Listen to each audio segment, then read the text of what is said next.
It's time to go out of bounds in Nefer's domain from Act 4 of the Nod Krai Archon Quest. Yes, we're cracking this one too. Did you think not having the ever-trusty geo-traveler would stop me? I mean, okay, sometimes it does, but not in this case. In fact, this one's quite simple to break out of. Do you see that nearly vertical wall that can't be climbed? I'm not sure how well known this trick is. I mean, it's just bunny hopping, which many do know about, but did you know you could use bunny hopping to run up certain walls in Genshin? If you're a longtime fan of my channel, you'll recall Traveler-san using this back in episode 8, where we completed many of the game's earliest domains using only movement. Oh, my beautiful Genshin domain designs. Back when obstacles had more than one way to pass them. How I miss you dearly. Why is everything so linear now? That same trick is being used to run up these nearly vertical walls. Once high enough, kick off and glide over to here. Technically, that part could be skipped using Windcatcher, but I'll be using it in this next part to get over a fallen tree. I'd like to save charges where I can. Another wall run all the way up here, one more Windcatcher to reach the top, and we're out. All came together quite smoothly. At first glance, I thought this domain was just a copy-paste of Aru Village, that desert town in Sumeru. Been so long, I'd forgotten the layout. But no, this is a unique area, not a copy-paste. Like all domains, everything a player encounters is stored within a single map. That means somewhere out here are those dusty trails, the House of Dana, and the cave with that big temple gate. Let's wander around and see what we find.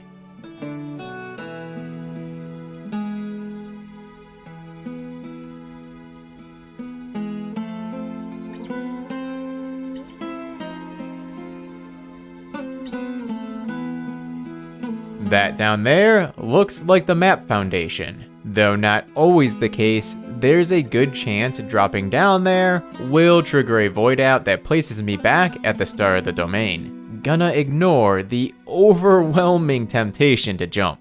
There are some areas where the sandstorm effect clears up. These appear to be small sections at most. That building up there, I'd love to go explore it, but I really don't see any way to reach it with only Nefer. It doesn't hurt to go take a peek just in case.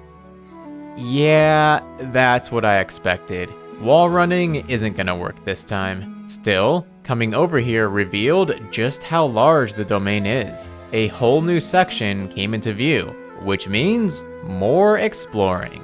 I should probably clarify that I did all this out of bounds stuff before I knew about the various areas the domain takes the player during normal gameplay. I didn't know yet about the House of Dana or that temple gate existing. So, it didn't strike me as odd that there was all this extra land over here until after I completed the domain. Because certainly, all of this isn't necessary for one single dusty trail leading to that cave with the temple gate. And what's the point of all these details? This fallen hollow tree that can be walked through, this small valley, and everything else that a player would never be able to see in normal gameplay. Suppose it's a treat for us out-of-bounds explorers, however baffling it may be. Upon crossing this valley, I reached a distance of 1,000 from the start of the domain. That quest marker is the first one that appears, the one I bypassed by climbing walls. The place is pretty big. Some domains can be skipped by reaching the final area by any means. The Adventure Rank Ascension domain was a prime example of this before Hoyoverse shortened it. Nefer's domain isn't like that. Dropping down into the cave with the temple gate does not trigger the final cutscene or completion of the domain.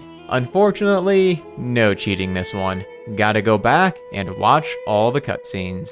I never did find the House of Dana. My bet is it's to the south, the one direction I ended up not checking. But I did find out what all that extra land was for. Anyone who played through the Ruins Exploration Fieldwise Center event quest explored that land, for this is a rare occurrence of a domain within a domain. The domain from Act 2 of that event and Act 4 of Nod Krai's Archon Quest share the same map. They even put my favorite thing ever over the cave exit to prevent players from venturing out. I missed my opportunity to explore the ruins with Nefer, but was able to do it through the event. There's nothing particularly special out of bounds here, but there is something interesting inside. If you happen to use Elemental Sight at the end of the quest, you'll have noticed the mural in the final room gets highlighted.